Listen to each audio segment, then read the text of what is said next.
ஸ்ரீசக்கர வரதாச்சாரியம் சுத்தசத்வ குருத்தமம் ஸ்ரீநிதிம் ராகவம் வந்தே ஹியபார கருணாகரம். கவசம் கனெக்ட் நேயர்களுக்கு நமஸ்காரம். பெரியாழ்வார் திருமொழியின் 3ஆம் பத்து 5ஆம் திருமொழிக்குள்ளே இன்றைய தினம் நாம் நுழைகிறோம். இது ஒரு அற்புதமான பதிகம். 10 பாசுரங்களாலே கண்ணபிரான் தன் திருக்கரத்தால் சுமந்த கோவர்தன மலையை மங்களாசாசனம் செய்கிறார் பெரியாழ்வார். அட்டுக்குவிசோற்றுன்னு தொடங்கக்கூடிய ரொம்ப அற்புதமான ஒரு பதிகம். அதனால நாம் அப்படியே மானசீகமாக புறப்பட்டு கோவர்தன மலை அடிவாரத்தை அடைகிறோம்.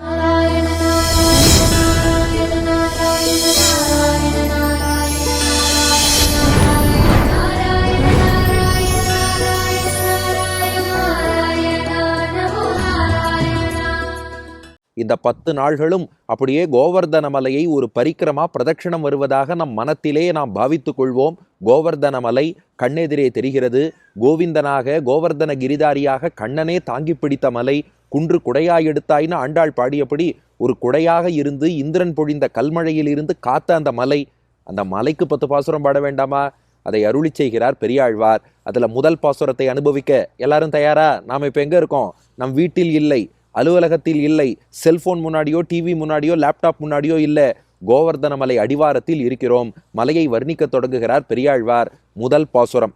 அட்டு குவிசோற்று பருப்பதமும் தயிர் வாவியும் நெய் அலரும் அடங்க பொட்ட துற்று மாரிப்பகை புணர்த்த பொறுமாக்கடல் வண்ணன் பொருத்த மலை வட்டத்தடங்கண் மடமான் கன்றினை வலைவாய் பற்றி கொண்டு குறமகளிர் கொட்டை தலைப்பால் கொடுத்து வளர்க்கும் கோவர்தனமென்னும் கொற்றக்குடையே அட்டுக்குவிசோற்று பருப்பதமும் தயிர்வாவியும் நெய்யளரும் அடங்க பொட்டத்துற்று மாரிப்பகை புணர்த்த பொறுமாகடல்வண்ணன் பொருத்தமலை வட்டத்தடங்கண் மடமான் கன்றினை வலைவாய்ப்பற்றி கொண்டு குறமகளிர் கொட்டை தலைப்பால் கொடுத்து வளர்க்கும் கோவர்தனம் எனும் கொற்றக்குடையே. இப்ப பாருங்க, முதல்ல கண்ணன் அந்த கோவர்தன மலையை ஏன் தாங்கி பிடித்தான் அதை பாட்டின் முதல் 2 அடிகள்ல காமிச்சார். அடுத்த 2 அடிகள்ல அந்த கோவர்தன மலையில் நடக்கக்கூடிய ஒரு காட்சியை வர்ணிக்கிறார் பெரியாழ்வார். இப்ப பாட்டின் முதல் பாதி கண்ணன் ஏன் கோவர்தன மலையை தாங்கி பிடித்தான் அப்படின்னா, ஆயர்கள்லாம் இந்திரனுக்காக விழா எடுத்தார்கள். பலவிதமான உணவுப் பொருள்கள் பக்ஷணங்கள் எல்லாம் தயாரித்து இந்திரனுக்கு படையல் போடுவதற்கு தயாரானார்கள். கண்ணன் வந்தான், இல்ல நீங்க இந்திரனுக்கெல்லாம் பூஜை பண்ணாதீங்க, கோவர்தன மலை இருக்கே இதுதான் நமக்கு பல விதங்கள்ல உபயோகமா இருக்கு, அதனால இந்திரனுக்குன்னு என்னென்ன உணவெல்லாம் எடுத்து வைத்தீர்களோ அத்தனையும் இந்த மலைக்கு சமர்ப்பித்து விடுங்கள்னு கண்ணன் சொன்னான். ஆயர்பாடியில கண்ணன் சொல்லிட்டா அப்பீலே கிடையாது. நாமளா இருந்தா சாஸ்திரத்துல ஏதாவது சொன்னாலும் இதுக்கு சயின்டிஃபிக்கா ப்ரூஃப் இருக்கா, இதெல்லாம் ஏன் பண்ண சொல்றேள், இதெல்லாம் நம் போன்றவர் குதர்க்கமா கேள்வி கேட்போம். ஆனா அறிவொன்றும் இல்லாத ஆய்க்குலம்னு சொல்றோமே, அவளுக்கு ஒரு தெளிவு இருந்தது. கண்ணன் எது சொன்னாலும் சரியாத்தான் இருக்கும், நாம பண்ணிடுவோங்கிற தெளிவு இருந்தது. அதனால அவ என்ன பண்ணிட்டா, சரி இந்திரனுக்காக எடுத்து வச்சதெல்லாம் ஒரு பெரிய மாட்டு வண்டியில் வைத்துக்கொண்டு, இந்த காட்சியெல்லாம் வியாக்கியானத்துல மணவாள மாமுனிகள் அப்படியே வர்ணித்து காட்டுகிறார். ஒரு பெரிய மாட்டு வண்டியாம். அந்த மாட்டு வண்டியில எல்லா உணவு பண்டங்களையும் ஏற்றிக்கொண்டு கோவர்தன மலைக்கு படையல் போடுகிறார்கள். இன்னைக்கு திருக்கோவில்கள்லாம் அன்னக்கூட்ட உற்சவம் திருப்பாவாடை என்றெல்லாம் பார்க்கிறோம் அல்லவா, அது போல உணவையெல்லாம் குவித்திருக்கிறார்களாம். எப்படி? அப்படியே பாசுரம் பாருங்கள். அட்டு குவிசோற்று பருப்பதமும்.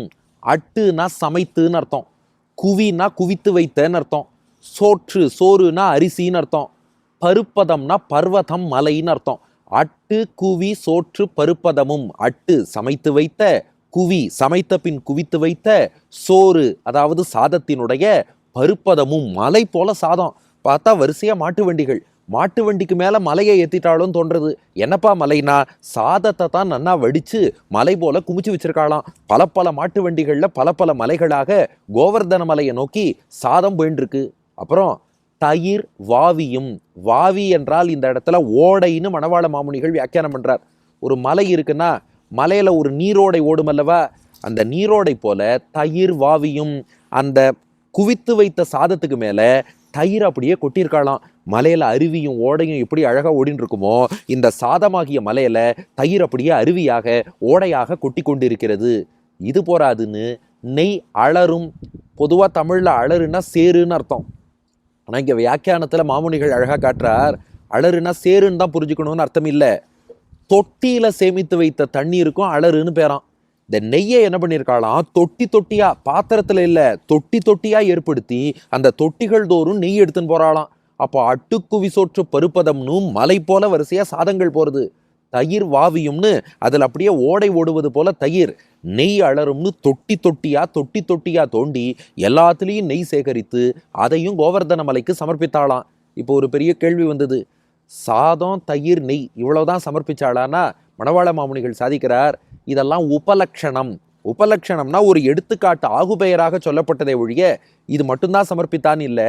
இது இல்லாம காய்கறிகள், கனி வகைகள், பால், வெண்ணெய், அவள்கிட்ட என்னென்னலாம் இருக்கோ அனைத்து விதமான உணவு பண்டங்கள், இன்னும் இந்த பலகாரம் பக்ஷணங்கள்னு சொல்லுவோம் பாருங்க, அது போல பருப்பினால் செய்யப்பட்ட பக்ஷணங்கள், கோதுமை பக்ஷணங்கள் எல்லாத்தையும் தயாரிச்சுண்டு அடங்க பொட்ட துற்று எல்லாத்தையும் கோவர்தன மலைக்குன்னு இவா சமர்ப்பிச்சா.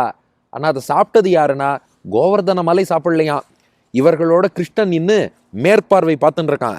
கோவர்தன மலைக்கு படையெல்லாம் நான் ஆயிட்டு இருக்கா, வேடிக்கை பார்த்துட்டே இருந்தான். இதே கிருஷ்ணன், இங்கே இருக்கும் அதே கிருஷ்ணன் மலை உச்சியில அகம் கோவர்தனோஸ்மி, நான் தான் கோவர்தன மலை அப்படின்னு இன்னொரு வடிவம் எடுத்தானா. இன்னொரு வடிவம் எடுத்துட்டு இவ என்னென்ன சமர்ப்பிச்சாலோ எல்லாத்தையும் கண்ணனே சாப்பிட்டானா. அதான் நெய் அலரும் இத்தனையும் அடங்க பொட்ட துற்று. துற்றுன்னா சாப்பிட்டுன்னு அர்த்தம். கண்ணன் என்ன பண்ணான்னா துற்று எல்லாத்தையும் அவனே சாப்பிட்டுட்டான். எப்படி சாப்பிட்டான்னா அடங்க. இங்க பாருங்க, அழகா மாமுனிகள் வியாக்கியானம் பண்றார்.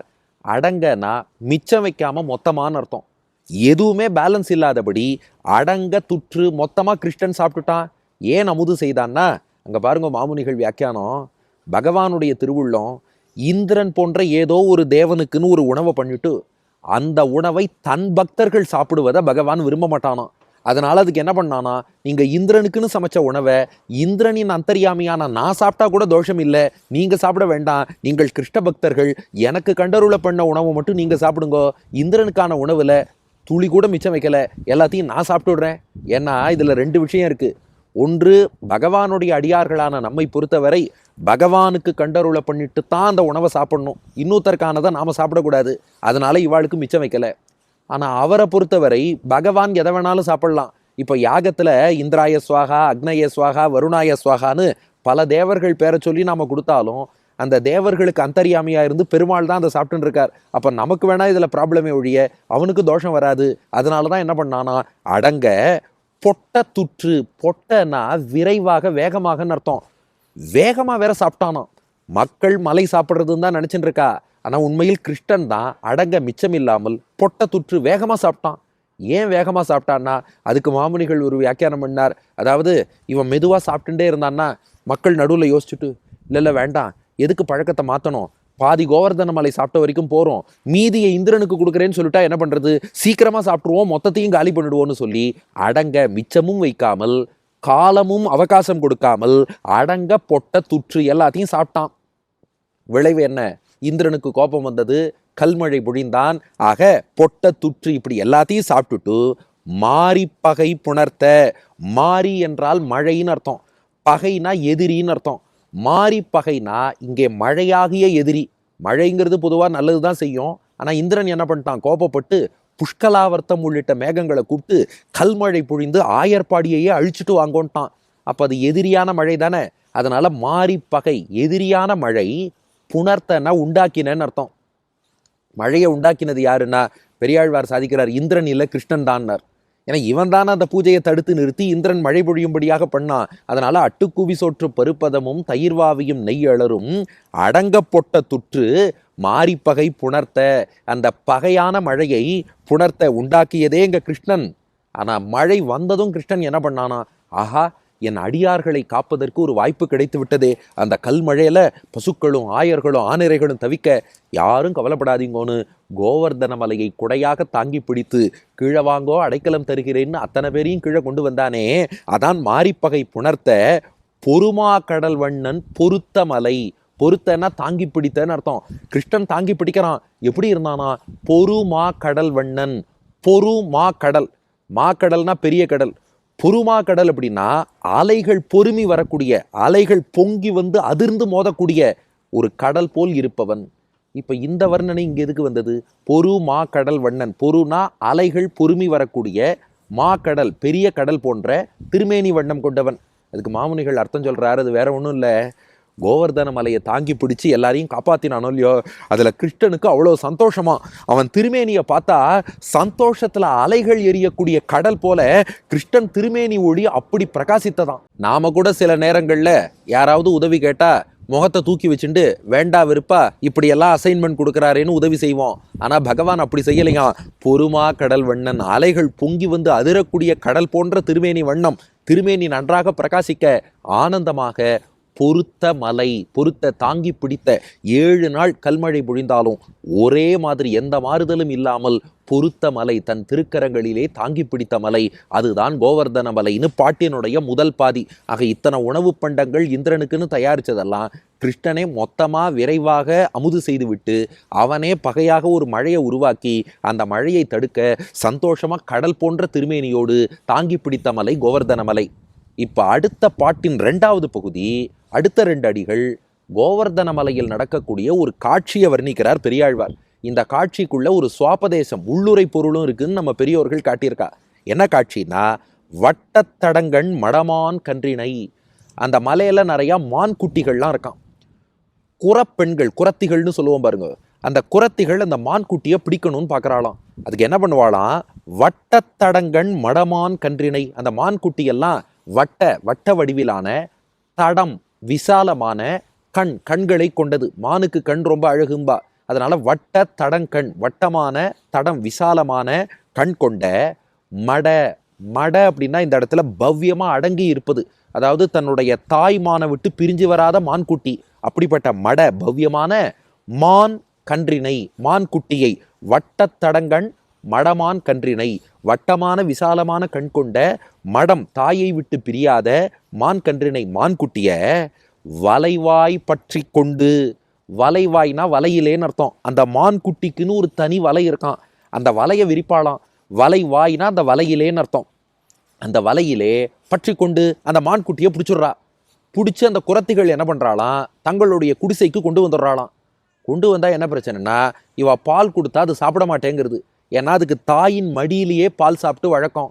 தாயின் மடியில் பால் குடித்த மான்குட்டி, தாயை விட்டு பிரியாத மான்குட்டி, நீ எங்கேயாவது பாத்திரத்தில் லோட்டால கொண்டு வந்து பால் கொடுத்தா சாப்பிடுமா? அதனால அவள் அதுக்கு இன்னொரு ஏற்பாடு பண்ணாலாம். என்னன்னா, குறமகளிர், அந்த குரத்திகள் எல்லாம் கொட்டை தலை பால் கொடுத்து வளர்க்கும்.